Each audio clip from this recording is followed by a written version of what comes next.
Hello students, how are you all? Hope you will be studying well. So let's discuss the next topic of the second chapter, that is pollination. देखो बेटा ਅੱਜ ਅਸੀਂ pollination discuss ਕਰਾਂਗੇ ਜੋ ਕਿ ਉਹਨਾਂ ਹੀ foremost important ਆ ਜਿੰਨਾ ਮਾਈਕਰੋਸਪੋਰੋਜੈਨੇਸਿਸ ਤੇ ਮੇਗਾਸਪੋਰੋਜੈਨੇਸਿਸ ਆ। ਦੇਖੋ ਪੋਲੀਨੇਸ਼ਨ ਉਹ ਵਾਲਾ ਮਕੈਨਿਜ਼ਮ ਆ ਜਿਹਦੇ ਨਾਲ ਸਾਡੇ ਪੋਲਨ ਗ੍ਰੇਨਸ ਐਂਥਰ ਤੋਂ ਰਿਸੈਪਟਿਵ ਸਰਫੇਸ ਜਿਹੜਾ ਕਿ ਸਟਿਗਮਾ ਆ ਉਹਦੇ ਤੱਕ ਪਹੁੰਚਣਗੇ। ਪੋਲੀਨੇਸ਼ਨ ਦੋ ਤਰ੍ਹਾਂ ਦੀ ਆ, ਸੈਲਫ ਪੋਲੀਨੇਸ਼ਨ ਅਤੇ ਕ੍ਰੋਸ ਪੋਲੀਨੇਸ਼ਨ। ਦੇਖੋ ਸੈਲਫ ਦਾ ਮਤਲਬ ਹੀ ਇਹ ਹੈ ਵੀ ਜਿਹੜੀ ਆਪਣੇ ਆਪ 'ਚ ਹੀ ਹੋ ਰਹੀ ਹੈ, ਠੀਕ ਹੈ। ਕ੍ਰੋਸ ਮਤਲਬ ਕਿਸੇ ਦੇ ਨਾਲ ਐਕਸਚੇਂਜ ਹੋ ਰਿਹਾ ਆ ਕੁਝ। ਸੋ ਸੈਲਫ ਪੋਲੀਨੇਸ਼ਨ ਦੇ ਵਿੱਚ ਤੁਸੀਂ ਪੜ੍ਹੋਗੇ ਵੀ this is a pollination where the pollen grains are transferred from anther to stigma of the same flower or the another flower on the same plant। देखो plant ਤੁਹਾਡਾ self pollination ਦੇ ਅੰਦਰ same रहेगा, बट जे तुसी गल करोगे cross pollination की तो क्रॉस पोलीनेशन के अंदर तुहाडे जिहड़े पोलनस ट्रांसफर होणगे एंथर तो स्टिगमा, बट जिहड़ा तुहाडा प्लांट आ वो बेटा जी डिफरेंट होएगा। मतलब सेम प्लांट दे विच कदी भी क्रॉस पोलीनेशन नहीं हुंदी। when your plants are differing in nature means there are two different plants, फिर तुसी क्रॉस पोलीनेशन की गल करदे हो। बट जदों तुसी गल सिर्फ एक दी ही कर रहे हो मतलब क्रॉस पोलीनेशन, उदों तुसी नहीं इनकलूड कर सकते, ठीक है जी। देखो this is pollination, so this is pollination simply ये एक फ्लावर है, ये दूसरे फ्लावर दे विच जा रहा है, ठीक है। हुण असीं इत्थे ये नहीं डिस्कस किया भी ये सेम प्लांट है कि डिफरेंट प्लांट आ, उसी अगे डिस्कस करांगे। बट पोलीनेशन सिर्फ यही है भी एंथर तो फस्ट पोजीशन तो थर्ड पोजीशन तक पोलन ग्रेन्स का जाना। फस्ट पोजीशन केड़ी है एंथर, थर्ड पोजीशन केड़ी है this receptive surface stigma, this receptive surface stigma, okay. So now pollination दो तरह की असी डिस्कस कर ली। दिस इज सैल्फ पोलीनेशन जो सेम ही फ्लावर है, ठीक है, इसे ही फ्लावर तो इस फ्लावर तो इत्थे जा रहे हैं, ठीक है, एंथर तो स्टिग्मा ते जा रहे हैं।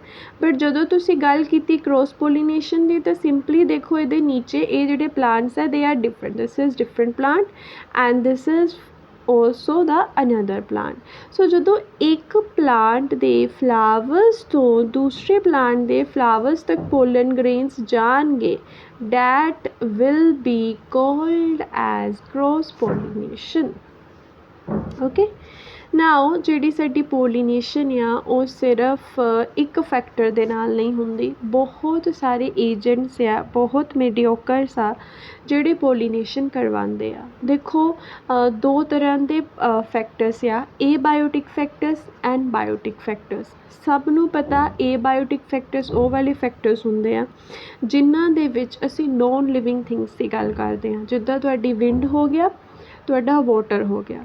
ਜਦੋਂ ਤੁਹਾਡੀ ਪੋਲੀਨੇਸ਼ਨ ਵਿੰਡ ਦੇ ਥਰੂ ਹੋਏਗੀ that will be called as anemophily, but ਜਦੋਂ ਉਹੀ ਪੋਲੀਨੇਸ਼ਨ ਵਾਟਰ ਦੇ ਥਰੂ ਹੋ ਰਹੀ ਹੈ then it will be called as hydrophily, okay. Hydro stands for water. Similarly ਇੱਦਾਂ ਹੀ ਸਾਡੇ ਕੋਲ ਬਹੁਤ ਸਾਰੇ ਲਿਵਿੰਗ ਫੈਕਟਰਸ ਵੀ ਹੈਗੇ ਆ ਜਿਹੜੇ ਪੋਲੀਨੇਸ਼ਨ ਕਰਾਉਣ 'ਚ ਹੈਲਪ ਕਰਦੇ ਆ। ਦੇਖੋ ਕਿਹੜੇ ਕਿਹੜੇ ਆ, your insects, your birds, snails and bats.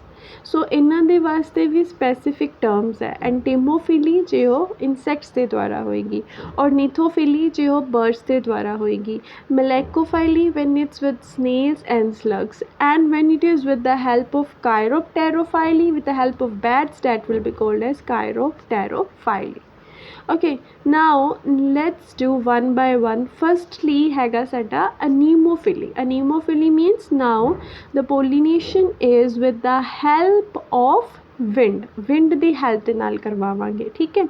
ਦੇਖੋ ਇਹਦੇ ਅੰਦਰ ਮੇਨ ਚੀਜ਼ ਜਿਹੜੀ ਆ ਉਹ ਸਿਰਫ ਇਹੀ ਆ, ਹੁਣ ਤੁਹਾਡੀ ਪੋਲੀਨੇਸ਼ਨ ਤੁਹਾਡੀ ਵਿੰਡ ਦੀ ਹੈਲਪ ਦੇ ਨਾਲ ਹੋ ਰਹੀ ਆ, ਮਤਲਬ ਉੱਥੇ ਸਾਨੂੰ ਜ਼ਰੂਰਤ ਨਹੀਂ ਹੈਗੀ ਵੀ ਸਾਡੇ ਫਲਾਵਰਸ ਅਟਰੈਕਟਿਵ ਹੋਣ, ਬਰਾਈਟਲੀ ਕਲਰਡ ਹੋਣ, ਸ਼ੋਈ ਹੋਣ ਨੇਚਰ ਦੇ ਵਿੱਚ, ਠੀਕ ਹੈ, ਇਹ ਜ਼ਰੂਰਤ ਨਹੀਂ ਹੈਗੀ ਉੱਥੇ।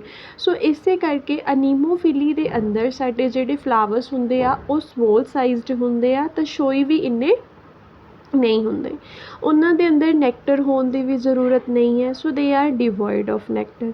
ਬਟ ਮੇਜਰ ਥਿੰਗ ਜਿਹੜੀ ਉਹਨਾਂ ਦੇ ਅੰਦਰ ਹੈਗੀ ਆ, ਦੋ ਮੇਨ ਕਰੈਕਟਰ ਜਿਹੜੇ ਹੋਣੇ ਚਾਹੀਦੇ ਆ। ਫਸਟ ਇਜ਼ ਡੈਟ ਉਹਨਾਂ ਦੇ ਅੰਦਰ ਪੋਲਨ ਗ੍ਰੇਨਸ ਦਾ ਨੰਬਰ ਬਹੁਤ ਜ਼ਿਆਦਾ ਹੋਣਾ ਚਾਹੀਦਾ। ਦ number of pollen grains should be large. Okay, pollen grains dry ਹੋਣੇ ਚਾਹੀਦੇ ਆ, ਲਾਈਟ ਹੋਣੇ ਚਾਹੀਦੇ ਆ, ਤਾਂ ਜੋ ਈਜ਼ੀਲੀ ਕੈਰੀ ਕੀਤੇ ਜਾ ਸਕਣ। ਦੂਸਰਾ ਫਾਰ ਮੋਸਟ ਇੰਪੋਰਟੈਂਟ ਕਰੈਕਟਰ ਹੈ ਵੀ ਸਾਡਾ ਜਿਹੜਾ ਸਟਿਗਮਾ ਹੋਏਗਾ, that will be sticky, hairy and feathery. Okay, so stigmas are sticky, hairy and feathery. So these two are the most important characters of the wind pollination. Okay, ਹੁਣ ਦੇਖੋ wind pollination ਦੇ ਵਿੱਚ ਨਾ ਇੱਕ mechanism ਆ, ਕਈ ਵਾਰ word ਲਿਖਿਆ ਆਉਂਦਾ ਪਾਊਡਰ ਮੈਕੈਨਿਜ਼ਮ। ਪਾਊਡਰ ਮੈਕੈਨਿਜ਼ਮ ਉਸ ਮੈਕੈਨਿਜ਼ਮ ਨੂੰ ਕਹਿੰਦੇ ਆ ਵੀ ਜਦੋਂ ਜਿਹੜੇ ਸਾਡੇ ਐਂਥਸ ਆ ਨਾ, ਕੁਝ ਸਪੀਸ਼ੀਜ਼ ਦੇ ਅੰਦਰ ਐਂਥਸ ਟੋਟਲੀ ਪੂਰਾ ਬਰਸਟ ਕਰ ਜਾਂਦਾ ਸਡਨਲੀ, ਠੀਕ ਹੈ, ਵਿਦ ਦ ਪਾਵਰ। ਤੋਂ ਉਹਦੇ ਵਿੱਚੋਂ ਕੀ ਹੁੰਦਾ ਵੀ ਪੋਲਨ ਗ੍ਰੇਨਸ ਜਿਹੜੇ ਆ ਹਵਾ ਦੇ ਵਿੱਚ ਨਿਕਲ ਜਾਂਦੇ ਆ। ਹੁਣ ਉਹਨੇ ਸਡਨਲੀ ਬਰਸਟ ਕੀਤਾ ਆ, so that's why it's called as powder mechanism. Now ਹੁਣ ਜਿਹੜੀ ਸਾਡੀ ਵਿੰਡ ਪੋਲੀਨੇਸ਼ਨ ਆ ਉਹ ਕਿਹੜੇ ਕਿਹੜੇ ਪਲਾਂਟਸ ਦੇ ਵਿੱਚ ਹੁੰਦੀ ਹੈ। ਦੇਖੋ, ਵਿੰਡ ਪੋਲੀਨੇਸ਼ਨ ਦੇ ਵਾਸਤੇ ਸਾਡੇ ਕੋਲ ਵੀਟ ਹੈ, ਰਾਈਸ ਹੈ, ਮੇਜ਼ ਹੈ। ਕੈਨਾਬਸ ਤੁਸੀਂ ਪੜ੍ਹ ਲਿਆ। ਕੈਨਾਬਸ ਇੱਕ ਇਹੋ ਜਿਹਾ ਪਲਾਂਟ ਆ ਜਿਹਦੇ ਅੰਦਰ ਪੋਲਨ ਗ੍ਰੇਨਸ 5 ਲੱਖ ਤੋਂ ਵੱਧ ਮਾਤਰਾ ਦੇ ਵਿੱਚ ਹੁੰਦੇ ਆ। ਸੋ ਡੈਟ ਇਜ਼ ਵਾਈ ਇਹਦੇ ਅੰਦਰ ਪੋਲੀਨੇਸ਼ਨ ਵਿੰਡ ਪੋਲੀਨੇਸ਼ਨ ਨਾਲ ਹੈ, ਕਿਉਂਕਿ ਇਹਦੇ ਪੋਲਨ ਗ੍ਰੇਨਸ ਜਾਂ ਫਿਰ ਇਹ ਉਸੇ ਤਰ੍ਹਾਂ ਅਡੈਪਟਿਡ ਆ। ਸੋ ਪੋਲਨ ਗ੍ਰੇਨਸ ਦੇ ਨੰਬਰ ਦਾ ਜ਼ਿਆਦਾ ਹੋਣਾ ਵੀ ਬਹੁਤ ਇੰਪੋਰਟੈਂਟ ਹੈ ਅਨੀਮੋਫਿਲੀ ਦੇ ਵਿੱਚ। ਐਂਡ ਪੋਲੀਨੇਸ਼ਨ ਕਿਹਦੇ ਵਿੱਚ ਵਿੰਡ ਦੇ ਥਰੂ ਹੁੰਦੀ ਹੈ? In wheat, rice, maize and cannabis. Okay, now this is all about wind pollination. So wind pollination ਦੀ ਦੇਖੋ diagram, you can see here the diagram of wind pollination. So ਦੇਖੋ ਇਸ diagram ਦੇ ਵਿੱਚ ਤੁਹਾਨੂੰ ਦੇਖਣ ਨੂੰ ਮਿਲ ਰਿਹਾ ਵੀ ਤੁਹਾਡੇ ਜਿਹੜੇ stigmas ਆ, they are very feathery in nature. These are the feathery stigmas. Okay, they have the feathers. Okay, so the pollen grains which are being blown into the air are catched by these feathery stigmas. ਇਹਨਾਂ feathery stigmas ਨੇ ਉਹਨਾਂ pollen grains ਨੂੰ catch ਕਰ ਲਿਆ ਆ। So this is an example of wind pollination. Okay, now let's discuss with the another part of pollination, that is hydrophily. So what is hydrophily? देखो, hydro means water. So ਇਹ ਉਹ ਵਾਲੀ pollination ਆ ਜਿਹਦੇ ਵਿੱਚ ਅਸੀਂ ਕਿਹਦਾ यूज़ ਕਰਾਂਗੇ? ਪਾਣੀ ਦਾ यूज़ ਕਰਾਂਗੇ, ਮਤਲਬ ਪਾਣੀ ਦੀ ਹੈਲਪ ਦੇ ਨਾਲ ਇਹ pollination ਹੋਏਗੀ। ਦੇਖੋ, ਇਹ ਪੋਲੀਨੇਸ਼ਨ ਦੋ ਤਰ੍ਹਾਂ ਦੀ ਹੈ, ਹਾਈਪੋਹਾਈਡਰੋਗੈਮਸ and ਐਪੀਹਾਈਡਰੋਗੈਮਸ। ਹਾਈਪੋਹਾਈਡਰੋਗੈਮਸ means the pollination will be above the surface of water. Okay, hypo means it will be below the surface of water, and epi means it will be above the surface of water. ठीक है, so ਹਾਈਡਰੋਫਿਲੀ ਦੇ ਅੰਦਰ ਜਦੋਂ ਤੁਹਾਡੇ ਕੋਲ term ਆਉਂਦੀ ਹੈ ਹਾਈਪੋਹਾਈਡਰੋਗੈਮਸ, ਤਾਂ ਤੁਹਾਨੂੰ ਦੋ ਪਲਾਂਟਸ ਦਾ ਨਾਮ ਯਾਦ ਆਉਂਦਾ ਹੈ। ਇੱਕ ਹੈਗਾ ਜ਼ੂਸਟੈਰਾ ਐਂਡ ਸੈਕਿੰਡ ਇਜ਼ ਅ ਸਿਰੈਟੋਫਾਈਲਮ। ਇਹ ਜਿਹੜੇ ਦੋ ਪਲਾਂਟਸ ਆ, ਇਹਨਾਂ ਦੇ ਅੰਦਰ ਜਿਹੜੀ ਪੋਲੀਨੇਸ਼ਨ ਹੁੰਦੀ ਹੈ ਡੈਟ ਇਜ਼ ਹਾਈਡਰੋਫਿਲੀ। ਅਤੇ ਹਾਈਡਰੋਫਿਲੀ ਦੇ ਅੰਦਰ ਵੀ hypohydrogamous means below the surface of water. And ਜਦੋਂ ਤੁਸੀਂ ਐਪੀਹਾਈਡਰੋਗੈਮਸ ਦੀ ਗੱਲ ਕਰਦੇ ਹੋ, ਫਿਰ ਤੁਹਾਨੂੰ ਯਾਦ ਆਉਂਦਾ ਵੈਲੀਸਨੇਰੀਆ।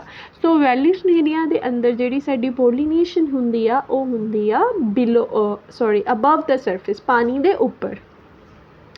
ਨਾਓ ਦੇਖੋ, ਇਹਨਾਂ ਦੇ ਅੰਦਰ ਮੇਜਰ ਕਰੈਕਟਰਿਸਟਿਕਸ ਕਿਹੜੇ ਆ? ਜੇਕਰ ਅਸੀਂ ਕਿਸੇ ਵੀ ਪਲਾਂਟ ਨੂੰ ਕਹਿਣਾ ਹੋਏ ਵੀ ਹਾਂਜੀ ਇਹਦੇ ਅੰਦਰ ਪਾਣੀ ਦੇ ਨਾਲ ਪੋਲੀਨੇਸ਼ਨ ਹੋ ਰਹੀ ਆ, ਤਾਂ ਅਸੀਂ ਦੇਖ ਕੇ ਵੀ ਕਹਿ ਸਕਦੇ ਹਾਂ ਕਿੱਦਾਂ ਵੀ ਉਹਨਾਂ ਦੇ ਜਿਹੜੇ ਸਟਿਗਮਾ ਹੋਣਗੇ ਉਹ ਲੰਬੇ ਹੋਣਗੇ, ਸਟਿੱਕੀ ਹੋਣਗੇ। ਜਿਹੜੇ ਤੁਹਾਡੇ ਪੋਲਨ ਗ੍ਰੇਨਸ ਆ, ਜਿਹੜਾ ਤੁਹਾਡਾ ਸਟਿਗਮਾ ਆ, that will be unwettable and there will be no odour, there will be no scent, there will be no nectar, ਕਿਉਂਕਿ ਕਿਸੇ ਨੇ ਸਕ ਨਹੀਂ ਕਰਨਾ, ਕਿਸੇ ਨੂੰ ਜ਼ਰੂਰਤ ਨਹੀਂ ਹੈਗੀ ਇਸ ਟਾਈਮ 'ਤੇ। ਠੀਕ ਹੈ, ਨੋ insect is there for order, no insect is there for attraction. So basically ये ਜਿਹੜੇ flowers are, they will be orderless, they will be scantless, they will be colorless, and you can simply say they will be nectarless also. So ਇਹਨਾਂ ਦੇ ਅੰਦਰ ਜਿਹੜਾ ਤੁਹਾਡਾ calyx ਤੇ corolla ਉਹ ਵੀ ਬੇਟਾ ਜੀ reduced ਹੋਏਗਾ।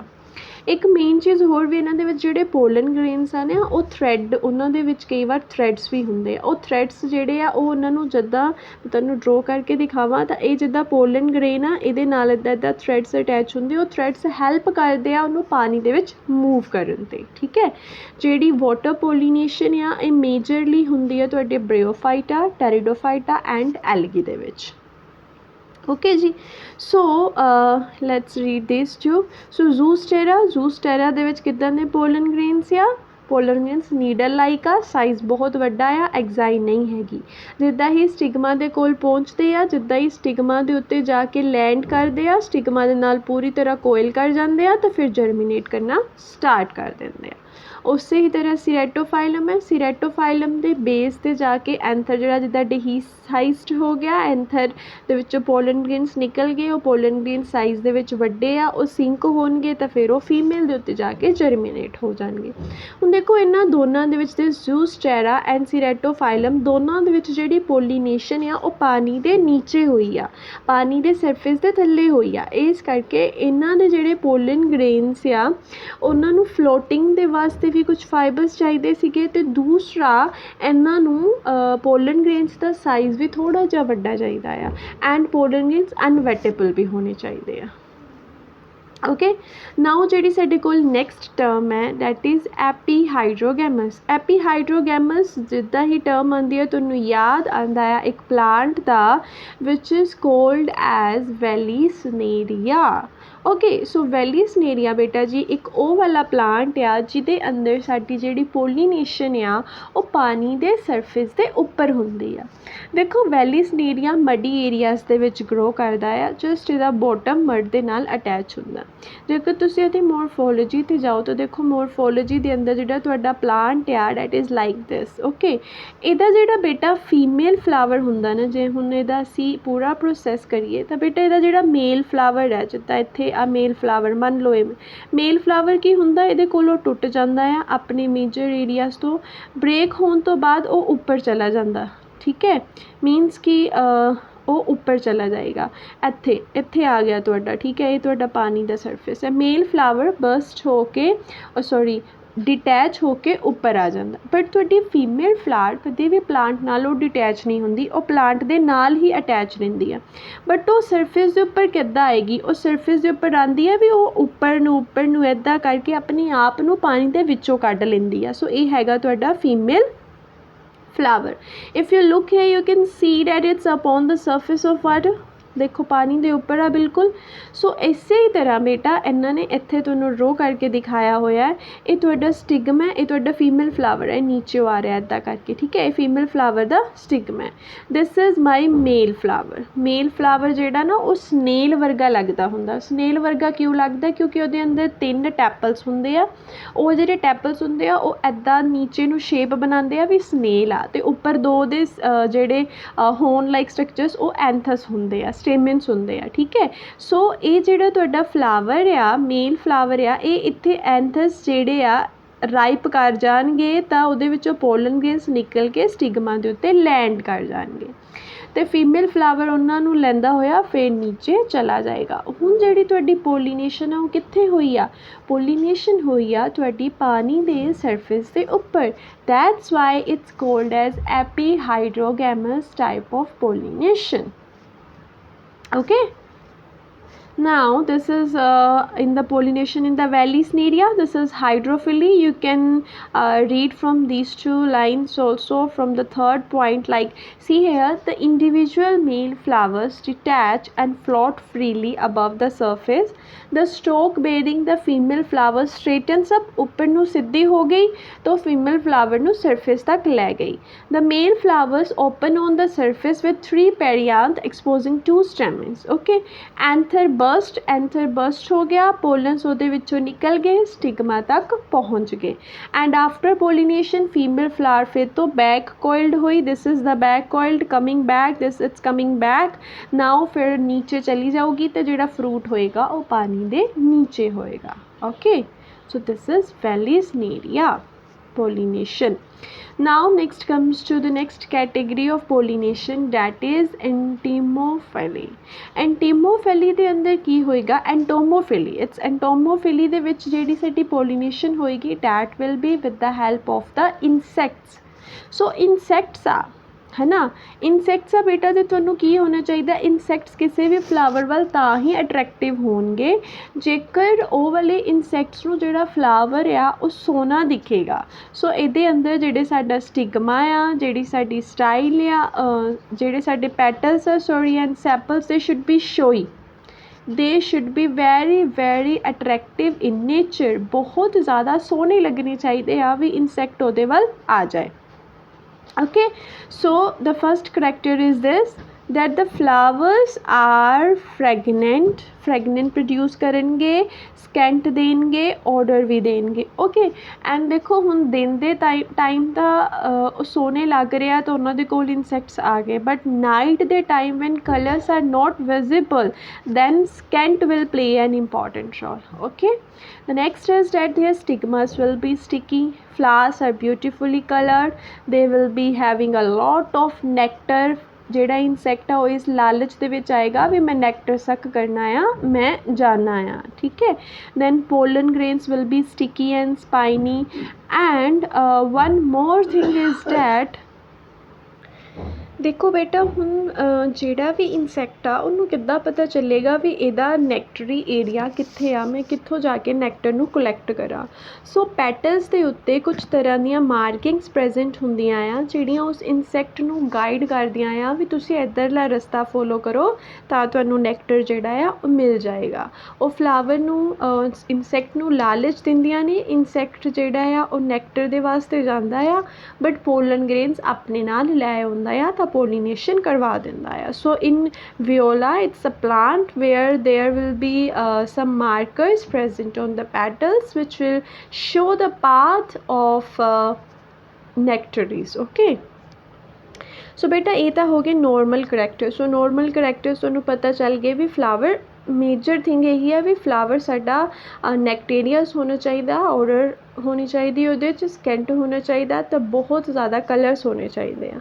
Then next there are some examples like they are very important in nature, that's pollination in the fig, then the pollination in the yucca flower, yucca and yucca moth, and the pollination in one more is there। so we will discuss all three। देखो ਇਹ ਤੁਹਾਡੀ pollination ਜਦੋਂ ਅਸੀਂ ਗੱਲ ਕਰਦੇ ਹਾਂ pollination in fig, देखो बेटा pollination in fig and fig wasp ਇੱਕ co-evolution ਦੀ ਵੀ example ਆ। fig ਦਾ scientific name ਆ Ficus ਕਾਰਿਕਾ। ਓਕੇ, ਫਾਈਕਸ ਕਾਰਿਕਾ, ਫਾਈਕਸ ਕਾਰਿਕਾ, ਐਂਡ ਜਿਹੜੀ ਵਾਸਪ ਇਹਦੇ ਅੰਦਰ ਪੋਲੀਨੇਸ਼ਨ ਕਰਵਾਉਂਦੀ ਆ ਉਸ ਵਾਸਪ ਦਾ ਨਾਮ ਹੈ ਬਲਾਸਟੋਫੈਗਾ। ਠੀਕ ਹੈ ਬੇਟਾ, ਵਨ ਡਾਇਗਰਾਮ ਵਿਲ ਐਕਸਪਲੇਨ ਆ ਹੋਲ ਸਟਫ। ਸੋ ਸੀ ਹੇਅਰ, ਜਿੱਦਾਂ ਇਹ ਤੁਹਾਡਾ ਪਲਾਂਟ ਆ, ਇੱਕ ਮੇਨ ਗੱਲ ਇਹ ਵੀ ਆ ਵੀ ਇਹ ਇੱਕ ਸਪੈਸ਼ਲ ਤਰ੍ਹਾਂ ਦਾ ਪਲਾਂਟ ਆ ਜਿਹਦੇ ਅੰਦਰ ਫਲਾਵਰਸ ਬਾਹਰ ਨਹੀਂ ਦਿਖਦੇ ਹੁੰਦੇ, ਫਲਾਵਰਸ ਜਿਹੜੇ ਆ ਉਹ ਫਰੂਟ ਦੇ ਅੰਦਰ ਹੁੰਦੇ ਆ। ਠੀਕ ਹੈ, ਜਿੱਦਾਂ ਇਹ ਫਲਾਵਰਸ ਨੇ ਤੁਹਾਡੇ, ਇਹ ਸਾਰੇ ਦੇ ਸਾਰੇ ਫਲਾਵਰਸ ਨੇ ਤੁਹਾਡੇ, these all are the flowers. So flowers are borne inside some fleshy stuff. Okay, ਦੇਖੋ ਹੁਣ ਜਦੋਂ ਮੇਲ ਵਾਸਪ ਆਏਗੀ ਤਾਂ ਮੇਲ ਵਾਸਪ ਕੀ ਕਰੇਗੀ, ਮੇਲ ਵਾਸਪ ਆ ਰਹੀ ਹੈ male wasp the female wasp, sorry male wasp नहीं आएगी, द फीमेल वास्प आ रही है। फीमेल वास्प ਇਹਦੇ ਅੰਦਰ ਐਂਟਰ ਕਰੇਗੀ। ਜਦੋਂ ਇਹਦੇ ਅੰਦਰ ਐਂਟਰ ਕਰੇਗੀ ਕਿਹਦੀ ਹੈਲਪ ਦੇ ਨਾਲ ਐਂਟਰ ਕਰੇਗੀ, with the help of a opening that is called as ostiole. Ostiole ਦੀ ਹੈਲਪ ਦੇ ਨਾਲ ਉਹ ਓਪਨਿੰਗ ਦੇ ਵਿੱਚੋਂ ਮਤਲਬ ਉਹਦੇ ਅੰਦਰ ਚਲੀ ਜਾਏਗੀ। ਫਰੂਟ ਦੇ ਅੰਦਰ ਜਾਣਾ ਉਹਦੇ ਲਈ ਕੋਈ ਮੁਸੀਬਤ ਨਾਲੋਂ ਘੱਟ ਨਹੀਂ ਹੈਗਾ, ਕਿਉਂਕਿ ਬਹੁਤ ਘੱਟ ਏਰੀਆ ਹੁੰਦਾ ਆ, ਉਹ ਟੋਟਲੀ ਬਾਊਂਡਡ ਹੋ ਜਾਂਦੀ ਆ ਅੰਦਰ ਜਾਂਦੇ ਜਾਂਦੇ, ਬਟ ਫਿਰ ਵੀ ਉਹ ਜਾਂਦੀ ਹੈ ਬਿਕੋਜ਼ ਉਹਨੂੰ ਬੱਚਿਆਂ ਦੇ ਨਾਲ ਬਹੁਤ ਜ਼ਿਆਦਾ ਪਿਆਰ ਹੈ, ਆਪਣੇ ਬੱਚਿਆਂ ਨਾਲ, ਤਾਂ ਉਹਦੇ ਬੱਚੇ ਜਿਹੜੇ ਆ ਉਹ ਫਿਗ ਦੇ ਅੰਦਰ ਹੀ ਗਰੋ ਕਰਨਗੇ। ਸੋ ਇਸ ਕਰਕੇ ਉਹ ਜਾਂਦੀ ਆ ਫਿਗ ਦੇ ਅੰਦਰ, ਆਪਣੇ ਐਗਸ ਜਿਹੜੇ ਆ ਉਹ ਲੇ ਕਰਕੇ ਆਉਂਦੀ ਹੈ। ਸੋ ਬੇਟਾ ਐਗਸ ਕਿੱਦਾਂ ਲੇ ਕਰੇਗੀ, see here they had just shown this is how it's laying the eggs. So ਆਪਣੇ ਓਵੀਪੋਜ਼ਿਟਰ ਦੇ ਹੈਲਪ ਦੇ ਨਾਲ ਉਹ ਜਿਹੜੀਆਂ ਓਵਰੀਜ਼ ਆ, ਓਵਰੀਜ਼ ਦੇ ਅੰਦਰ ਐਗਸ ਲੇ ਕਰ ਦੇਗੀ। ठीक है। ओवरीज के अंदर एग्स ले कर देगी तो फीमेल वास्प आई है। फीमेल वास्प पहला ही पिछों किसी फिग तो पोलन ग्रेन्स भी लैके आई है। पहला वो की करेगी, पहला अपने अंडे जेडे आ वो फ्लावर्स की ओवरीज के अंदर ले कर देगी। ਜਦੋਂ ਉਹਨੇ फ्लावर्स की ओवरीज के अंदर अपने अंडे ले करते, उस तो बाद जो सारा काम हो गया उस तो बाद वो कहेगी भी हुण मैं फिग का भी थोड़ा बहुत भला करदा है ना। सो वो फिग नूं की देगी पोलन ग्रेन्स जेडे वो दूसरे फिग ट्री तो लैके आई है। इसे ही तरह तक क्रॉस पोलिनेशन होएगी ना। सो बेटा वो दे देगी पोलन ग्रेन्स, किनू देगी, फीमेल नूं ही देगी, पोलन ग्रेन्स देगी, फीमेल की फर्टिलाइजेशन हो जाएगी। बट बेटा जेड़ियाँ ओवरीज के अंदर उन्हें अपने एग्स ले करते आ वो सीड्स नहीं बनादियाँ, they comes under the special type that's gall sockets. Okay, but जिन्हां दे अंदर उन्हें अपने एग्स ले नहीं किते उन्हां दी सीड्स बनदे आ। जिद्दां जिद्दां इधर लार्वे बन रहे आ उद्दां उधर उधर फ्लावर दे विच सीड्स बन रहे आ। ठीक है, फ्लावर दे सीड्स दे उत्ते ये जिहड़े लार्वास आ ये फीड करदे आ। जदों ये लार्वास उहदे उत्ते फीड करनगे दे विल बी ग्रोन। ठीक है, उस तो बाद देखो हुण उस तो बाद हुण ये जिहड़े लार्वास है इहदे अंदर मेल ते फीमेल दोनों होणगे। ਜਿਹੜਾ ਮੇਲ ਆ ਉਹ ਪਹਿਲਾਂ ਮੈਚਿਓਰ ਕਰ ਜਾਂਦਾ ਆ ਐਸ ਕੰਪੈਰੀਜ਼ਨ ਟੂ ਫੀਮੇਲ। ਜਦੋਂ ਮੇਲ ਆਪਣੇ ਜਿੱਦਾਂ ਇਹ ਫੀਮੇਲ ਦੇ ਕਮਰਾ ਆ ਤਾਂ ਇਹ ਮੇਲ ਦਾ ਰੂਮ ਆ। ਠੀਕ ਹੈ, ਮੇਲ ਜਿਹੜਾ ਆ ਉਹ ਪਹਿਲਾਂ ਨਿਕਲ ਜਾਏਗਾ ਇਸ ਰੂਮ 'ਚੋਂ। ਮੇਲ ਜਿਹੜਾ ਆ ਉਹ ਕੀ ਕਰੇਗਾ, ਜਦੋਂ ਇਹ ਇਸ ਰੂਮ 'ਚੋਂ ਨਿਕਲ ਗਿਆ ਤਾਂ ਉਹ ਦਿਸ ਇਜ਼ ਮੇਲ। ਓਕੇ, ਉਹ ਜਾਏਗਾ ਫੀਮੇਲ ਦੇ ਰੂਮ ਦੇ ਕੋਲ। ਫੀਮੇਲ ਦੇ ਰੂਮ ਦੇ ਕੋਲ ਜਾ ਕੇ ਹਜੇ ਫੀਮੇਲ ਸਹੀ ਤਰ੍ਹਾਂ ਮੈਚਿਓਰ ਵੀ ਨਹੀਂ ਹੋਈ ਬਟ ਉਹ ਜਾ ਕੇ ਉਹਦੀ ਫਰਟੀਲਾਈਜੇਸ਼ਨ कर आएगा, मतलब ਉਹਨੂੰ ਸਪਰਮਸ ਦੇ ਆਏਗਾ। ਸੋ ਫਰਟੀਲਾਈਜੇਸ਼ਨ ਹੋ ਜਾਏਗੀ। ਓਕੇ, ਹੁਣ ਜਦੋਂ ਫੀਮੇਲ ਆ ਉਹ ਪੂਰੀ ਤਰ੍ਹਾਂ ਮੈਚਿਓਰ ਹੈ, ਹੁਣ ਉਹਦੇ ਕੋਲ ਸਪਰਮਸ ਵੀ ਹੈਗੇ ਆ। ਹੁਣ ਉਹਦਾ ਸਿਰਫ ਇੱਕ ਹੀ ਕੰਮ ਆ ਵੀ ਉਹਨੇ ਐਗਸ ਲੇ ਕਰਨੇ ਆ। ਬਟ ਹੁਣ ਉਹ ਐਗਸ ਜਿਹੜੇ ਆ ਉਹ ਇਸੇ ਫਰੂਟ ਦੇ ਅੰਦਰ ਲੇ ਨਹੀਂ ਕਰ ਸਕਦੀ। Okay, it has to move, she has to move to some another flower. Okay, ਉਹ ਦੂਸਰੇ ਫਲਾਵਰ ਦੇ ਕੋਲ ਜਾਏਗੀ।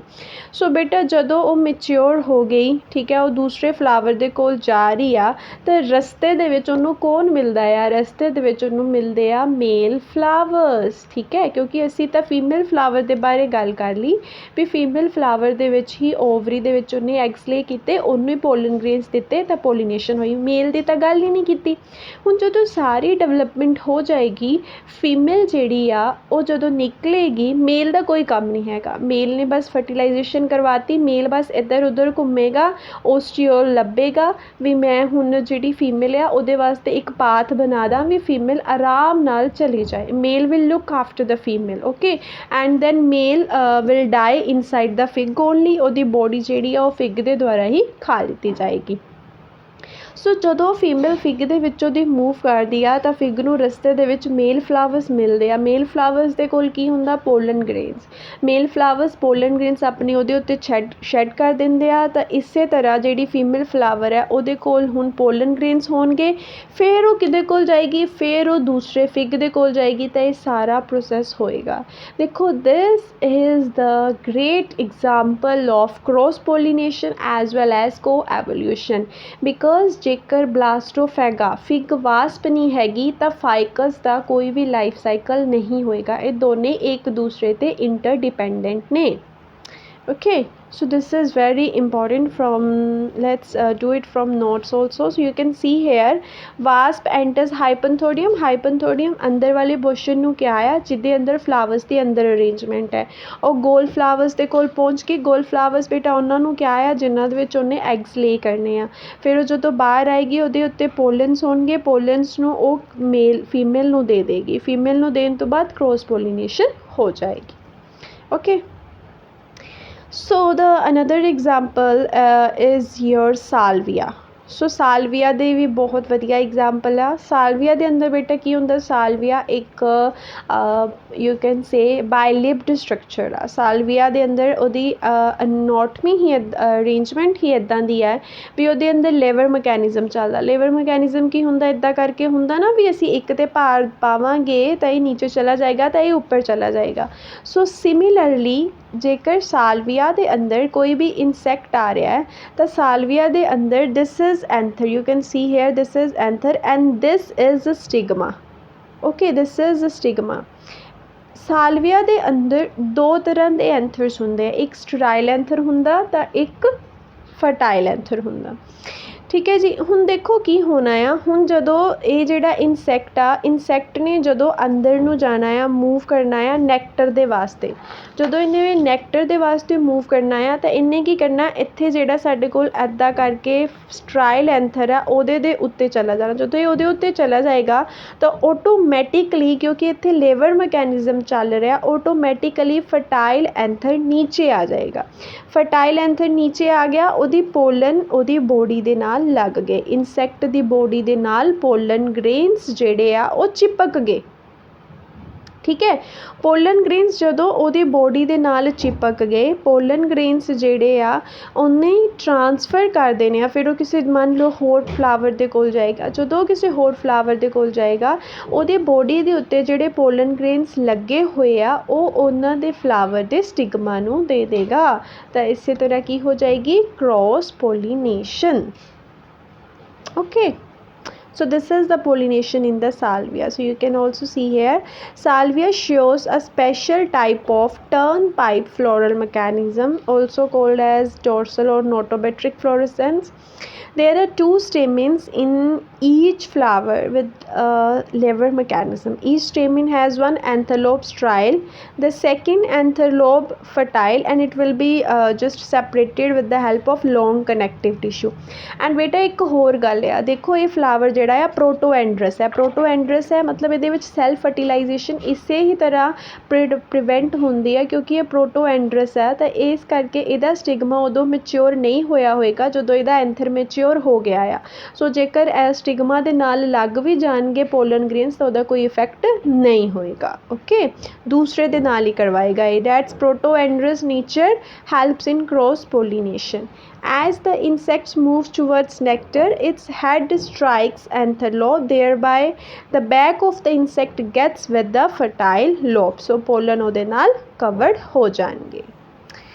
Hop you got the stuff. So ਬੇਟਾ ਇਹ ਹੋ ਗਿਆ ਸਾਲਵੀਆ। ਸਾਲਵੀਆ ਤੋਂ ਬਾਅਦ ਜਿਹੜੀ ਤੁਹਾਡੀ ਨੈਕਸਟ ਐਗਜ਼ਾਮਪਲ ਆਉਂਦੀ ਆ ਉਹ ਯੂਕਾ ਮੋਥ ਦੀ ਆ। This is also very important. Yucca ਅਤੇ ਯੂਕਾ ਮੋਥ ਵੀ ਕੋ ਐਵੋਲਿਊਸ਼ਨ ਦਾ ਇੱਕ ਪਾਰਟ ਨਹੀਂ ਕਹਿ ਸਕਦੇ ਹੋ ਤੁਸੀਂ। ਇਹਦੇ ਅੰਦਰ ਬੇਟਾ ਸਿੰਪਲ ਮਕੈਨਿਜ਼ਮ ਹੈ ਇਹਦਾ ਵੀ। ਯੂਕਾ ਮੋਥ ਜਿਹੜਾ ਆ ਇਹਦੇ ਅੰਦਰ ਜਿਹੜੀ ਯੂਕਾ ਦੀ ਫੀਮੇਲ ਹੁੰਦੀ ਆ ਉਹ ਆਪਣੀ ਜਿੱਦਾਂ ਮੰਨ ਲਓ ਵੀ ਇੱਕ ਫਲਾਵਰ ਆ, ਠੀਕ ਹੈ, ਇਹ ਇੱਕ ਯੂਕਾ ਦਾ ਫਲਾਵਰ ਆ ਤਾਂ ਇਹ ਇੱਕ ਦੂਸਰਾ ਯੂਕਾ ਦਾ ਫਲਾਵਰ ਹੈ, ਠੀਕ ਹੈ। ਉਹ ਇਹਦੇ ਤੋਂ ਪੋਲਨ ਗ੍ਰੇਨਸ ਲੈ ਕੇ ਆਈ ਹੋਈ ਆ ਅਤੇ ਉਹਨੇ ਉਹ ਪੋਲਨ ਗ੍ਰੇਨਸ ਆਪਣੀ ਚਿੰਨ ਦੇ ਨੀਚੇ ਰੱਖੇ ਹੋਏ ਆ, ਠੀਕ ਹੈ। So the yucca female have the pollen grains under her chin which is she collected from scraping the like you can say scraping the stamen, okay, ਜਾਂ ਫਿਰ ਐਂਥਰ, ਠੀਕ ਹੈ। ਸੋ ਉਹਨੇ ਉਹ ਕਲੈਕਟ ਕਰਕੇ ਇੱਕ ਲੰਪ ਦੇ ਵਿੱਚ ਮੰਨ ਲਓ ਆਪਣੇ ਬੈਗ ਦੇ ਵਿੱਚ ਪਾ ਲਏ, ਇੱਕ ਲੰਪ ਬਣਾ ਲਿਆ ਤਾਂ ਉਹਨੂੰ ਆਪਣੀ ਚਿੰਨ ਦੇ ਨੀਚੇ ਸਟੋਰ ਕਰ ਲਿਆ। ਸਟੋਰ ਕਰਨ ਤੋਂ ਬਾਅਦ ਫਿਰ ਉਹ ਜਾਏਗੀ ਹੁਣ ਦੂਸਰੇ ਫਲਾਵਰ ਦੇ ਕੋਲ। ਬਹੁਤ ਜ਼ਿਆਦਾ ਇੰਟੈਲੀਜੈਂਟ ਹੈ ਯੂਕਾ ਮੋਥ। ਯੂਕਾ ਮੋਥ ਜਦੋਂ ਦੂਸਰੇ ਫਲਾਵਰ ਦੇ ਕੋਲ ਜਾਂਦੀ ਆ ਤਾਂ ਉਹ ਪਹਿਲਾਂ ਸਰਚ ਕਰਦੀ ਆ ਵੀ ਕੀ ਇੱਥੇ ਕਿਸੇ ਨੇ ਹੋਰ ਯੂਕਾ ਮੋਥ ਨੇ ਐਗਸ ਤਾਂ ਨਹੀਂ ਲੇ ਕੀਤੇ ਹੋਏ, ਕਿ ਇਹਦੇ ਅੰਦਰ ਜਗ੍ਹਾ ਹੈਗੀ ਆ। ਸੋ ਉਹਨੂੰ ਕਿੱਦਾਂ ਪਤਾ ਚੱਲ ਜਾਂਦਾ, with the help of antennae she can sense the fluorescent or fragrant of the another ਮੋਥ। ਦੂਸਰੀ ਮੋਥ ਦੀ ਸਮੈਲ ਤੋਂ ਉਹਨੂੰ ਪਤਾ ਚੱਲ ਜਾਂਦਾ ਵੀ ਨਹੀਂ ਇੱਥੇ ਮੈਂ ਨਹੀਂ ਦੇ ਸਕਦੀ ਬਿਕੋਜ਼ ਦੇਅਰ ਆਰ ਮੈਨੀ ਐਗਸ ਆਲਰੇਡੀ, ਜਾਂ ਫਿਰ ਕੋਈ ਵਿਜ਼ਿਟ ਕਰ ਚੁੱਕਿਆ। ਫਿਰ ਉਹ ਹੋਰ ਫਲਾਵਰ ਕੋਲ ਜਾਏਗੀ। ਜਦੋਂ ਕਿਸੇ ਦੂਸਰੇ ਫਲਾਵਰ ਦੇ ਕੋਲ ਜਾਏਗੀ ਤਾਂ ਉਹ ਓਵਰੀ ਦੇ ਅੰਦਰ ਆਪਣੇ ਐਗਸ ਲੇ ਕਰ ਦੇਗੀ, ਬਟ ਉਹ ਕਿੰਨੇ ਕੁ ਐਗਸ ਲੇ ਕਰੇਗੀ, ਓਨਲੀ ਹੈਂਡਫੁਲ, ਜ਼ਿਆਦਾ ਨਹੀਂ। ਵਾਈ? ਬਿਕੋਜ਼ ਜੇਕਰ ਜ਼ਿਆਦਾ ਐਗਸ ਹੋਣਗੇ ਤਾਂ ਨਾ ਤਾਂ ਐਗਸ ਡਿਵੈਲਪ ਕਰ ਪਾਉਣਗੇ, ਦੂਸਰਾ ਨਾ ਫਲਾਵਰ ਸਹੀ ਤਰ੍ਹਾਂ ਡਿਵੈਲਪ ਕਰ ਪਾਏਗਾ। ਸੋ ਥੋੜ੍ਹੇ ਥੋੜ੍ਹੇ ਐਗਸ ਲੇ ਕਰਦੀ ਆ।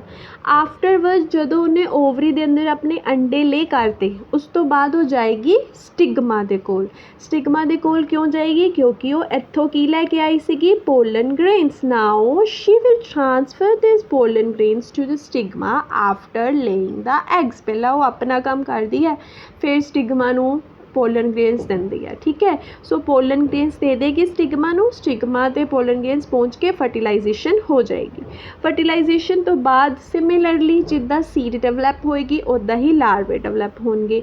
ਉਹ ਜਿਹੜੇ ਲਾਰਵੇ ਆ ਸੀਡਸ ਦੇ ਉੱਤੇ ਫੀਡ ਕਰਨਗੇ। ਠੀਕ ਹੈ, ਫਿਰ ਜਦੋਂ ਲਾਰਵੇ ਪੂਰੀ ਤਰ੍ਹਾਂ ਗਰੋ ਹੋ ਜਾਣਗੇ ਉਹ ਬਾਹਰ ਆਣਗੇ, ਗਰਾਊਂਡ ਦੇ ਉੱਤੇ ਡਿੱਗ ਜਾਣਗੇ। ਗਰਾਊਂਡ ਦੇ ਉੱਤੇ ਡਿੱਗਣ ਤੋਂ ਬਾਅਦ ਉਹ ਉੱਥੇ ਹੀ ਗਰਾਊਂਡ ਦੇ ਉੱਤੇ ਹੀ ਆਪਣੀ ਡਿਵੈਲਪਮੈਂਟ ਕਰਨਗੇ। ਉਹਨਾਂ ਵਿੱਚ ਕੁਛ ਮੇਲ ਹੋਏਗਾ, ਕੁਛ ਫੀਮੇਲਸ ਹੋਏਗਾ। ਠੀਕ ਹੈ, ਉਸੇ ਪਲਾਂਟ ਦੇ ਨੀਚੇ ਉਹ ਮੀਟ ਕਰਨਗੇ, ਯੂਕਾ ਫਲਾਵਰ ਦੇ ਨੀਚੇ। ਐਂਡ ਦੈਨ ਫਿਰ ਉਹ ਕੀ ਕਰਨਗੇ, ਉਸ ਤੋਂ ਬਾਅਦ ਜਦੋਂ ਮੀਟਿੰਗ ਹੋ ਗਈ ਫਿਰ ਫੀਮੇਲ ਨੂੰ ਪਤਾ ਵੀ ਹੁਣ ਮੇਰੇ ਕੋਲ ਐਗਸ ਆ ਅਤੇ ਮੈਂ ਇਹਨਾਂ ਨੂੰ ਫਲਾਵਰ ਦੇ ਵਿੱਚ ਡਿਪੋਜ਼ਿਟ ਕਰਵਾਉਣਾ। ਫਿਰ ਉਹ ਐਗਸ ਨੂੰ ਡਿਪੋਜ਼ਿਟ ਕਰਾਉਣ ਵਾਸਤੇ ਫਿਰ ਤੋਂ ਫਲਾਵਰ ਦੇ ਕੋਲ ਜਾਏਗੀ, ਪਹਿਲਾਂ ਪੋਲਨਸ ਇਕੱਠੇ ਕਰੇਗੀ, ਫਿਰ ਉਹ ਫਲਾਵਰ ਲੱਭੇਗੀ ਜਿਹਦੇ ਉੱਤੇ ਜਾ ਕੇ ਉਹਨੇ ਆਪਣੇ ਪੋਲਨ ਗ੍ਰੇਨਸ ਡਿਪੋਜ਼ਿਟ ਕਰਵਾਉਣੇ। ਦੇਖੋ ਬੇਟਾ ਕਿੰਨਾ ਡਿਫਰੈਂਟ ਮਕੈਨਿਜ਼ਮ ਆ, ਹੈ ਨਾ। Yucca moth, fig, how it's only and only possible ਕਿਉਂਕਿ ਨੇਚਰ ਨੇ ਇਹਨਾਂ ਦੇ ਦਿਮਾਗ ਦੇ ਵਿੱਚ ਫਿੱਟ ਕੀਤਾ ਹੋਇਆ ਪਹਿਲਾਂ ਵੀ ਤੁਸੀਂ ਇੱਦਾਂ ਕੰਮ ਕਰਨਾ ਆ। ਉਹਨਾਂ ਨੂੰ ਪਹਿਲਾਂ ਹੀ ਪਤਾ ਆ ਵੀ ਅਸੀਂ ਫਲਾਵਰ ਲੱਭਣਾ ਆ, ਉਹਦੇ ਵਿੱਚ ਐਗਸ ਪਾਣੇ ਆ ਤਾਂ ਫਿਰ ਦਾ ਪੋਲਨ ਗ੍ਰੇਨ ਕਰਾਂਗੇ। Okay, so this is how the cross pollination ਅਕਰਸ। Okay, ਇੱਕ ਫਲਾਵਰ ਤੋਂ ਦੂਸਰੇ ਫਲਾਵਰ ਦੇ ਵਿੱਚ। ਸੋ ਬੇਟਾ ਇਹ ਸੀਗੀ ਤੁਹਾਡੀ the pollination with the help of the insect. ਇਹ ਤੁਸੀਂ ਦੇਖ ਸਕਦੇ ਹੋ। ਦੇਖੋ ਇਹ ਜਿਹੜੀ ਤੁਹਾਡੀ ਆ this is your female flower and this is your male flower. Okay, this is your yucca moth. Yucca moth ਦਾ ਕਲਰ ਵੀ ਯੂਕਾ ਫਲਾਵਰ ਦੇ ਨਾਲ ਹੀ ਰਿਜ਼ੈਂਬਲ ਕਰਦਾ ਆ, white colour. Then last but not the least, the ornithophily. Ornithophily means the pollination with the help of the birds. ਦੇਖੋ ਇਹਦੇ ਵਿੱਚ ਜਿਹੜੇ ਬਰਡਸ ਆ ਉਹ ਅਟਰੈਕਟ ਹੋਣਗੇ, ਬਟ ਉਹਨਾਂ ਨੂੰ ਅਟਰੈਕਸ਼ਨ ਵਾਸਤੇ ਕੀ ਚਾਹੀਦਾ, ਬਰਡਸ ਵੱਡੇ ਹੁੰਦੇ ਸਾਈਜ਼ ਦੇ ਵਿੱਚ, large in size, so the flowers should also be large in size. They should be generally they are scantless because they are not the insects, there comes the birds. Size the large ਹੋਊਗਾ। ਦੂਸਰਾ major ਚੀਜ਼ ਇਹ ਹੈ ਵੀ ਜਿਹੜੇ ਵੀ birds ਦੇ ਦੁਆਰਾ ਪੋਲੀਨੇਟਡ flowers ਹੁੰਦੇ ਆ ਉਹਨਾਂ ਦੀ ਸ਼ੇਪ ਟਿਊਬੂਲਰ ਜਾਂ ਫਿਰ ਫਨਲ ਸ਼ੇਪਡ ਹੁੰਦੀ ਆ, ਉਹਨਾਂ ਦਾ ਕੋਰੋਲਾ ਟਿਊਬੂਲਰ ਜਾਂ ਫਨਲ ਸ਼ੇਪਡ ਹੋਏਗਾ। ਬਰਡਸ ਨੈਕਟਰ ਵਾਸਤੇ ਆਉਣਗੇ ਤਾਂ ਇਨਡੀਡ ਉਹ ਪੋਲਨ ਗ੍ਰੇਨਸ ਵੀ ਆਪਣੇ ਨਾਲ ਲੈ ਜਾਣਗੇ, ਪੋਲਨ ਗ੍ਰੇਨ ਸਟਿੱਕੀ ਹੋਣਗੇ। See here this is the diagram, these are the tubular corollas and the bird is sucking hummingbird. hummingbird ਦੀ ਬੀਕ ਬਹੁਤ ਲੰਬੀ ਹੁੰਦੀ ਆ, ਅੰਦਰ ਤੱਕ ਜਾਂਦੀ ਆ। ਸੋ ਜਦੋਂ ਉਹ ਹਿਲਾਉਂਦਾ ਆ ਥੋੜ੍ਹਾ ਅੰਦਰ ਜਾਂਦਾ ਆ ਤਾਂ ਐਂਥਸ ਉਹਦੇ ਉੱਤੇ ਲੱਗ ਜਾਂਦੇ ਆ। You can see here. Okay, long beak and tubular flower. So ਇਸੇ ਕਰਕੇ ਅਡੈਪਟੇਸ਼ਨ ਆ ਵੀ ਇਹਨਾਂ ਦੇ ਜਿਹੜੇ ਕੋਰੋਲਾ ਹੋਏਗਾ ਉਹਨਾਂ ਦੀ ਸ਼ੇਪ ਟਿਊਬੂਲਰ ਜਾਂ ਫਿਰ ਫਨਲ ਸ਼ੇਪਡ ਹੋਏਗੀ। So this is about birds. Now the last is Chiropterophily, that is with the help of the bats. Bats ਵੀ ਪੋਲੀਨੇਸ਼ਨ ਕਰਵਾਉਂਦੇ ਆ।